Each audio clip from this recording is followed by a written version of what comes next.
Beed citizen live update. राज्याच्या पर्यावरणीय बदल व पशुसंवर्धन मंत्री पंकजाताई मुंडे यांच्या वाढदिवसानिमित्त आज बीड जिल्ह्यासह राज्यभरात विविध सामाजिक उपक्रम होत आहे। राज्यातला प्रत्येक व्यक्ती कार्यकर्ता ताईसाहेबांवर शुभेच्छांचा वर्षाव करू लागलाय।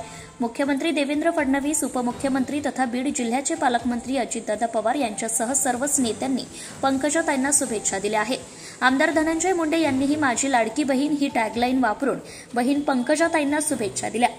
बीड शहरासह जिल्हाभरात शुभेच्छा देणारे मोठमोठे होर्डिंग्स झळकले आहेत। दरम्यान मुंडे साहेबांची लेक म्हणून पंकजाताईंनी अनेक संघर्षांना तोंड देत आपले सामर्थ्य सिद्ध केले आहे।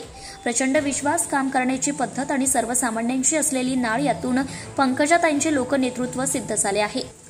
प्रचंड विश्वास, काम करण्याची पद्धत आणि सर्वसामान्यांशी असलेली नाळ यातून पंकजाताईंचं लोकनेतृत्व सिद्ध झालं आहे। यामुळेच पंकजाताई आज जनमान्य लोकनेत्या म्हणून राज्यातच नव्हे तर देशात नावलौकिक मिळवत आहे। त्यांचं कर्तृत्व यापुढेही प्रचंड ताकदीने वाढावे यासाठी प्रत्येकजण शुभेच्छा देऊ लागला आहे। त्यांच्या दीर्घायुष्यासाठी ठिकठिकाणी प्रार्थना, पूजा होत आहे। Subscribe now and press the bell icon. Never miss an update.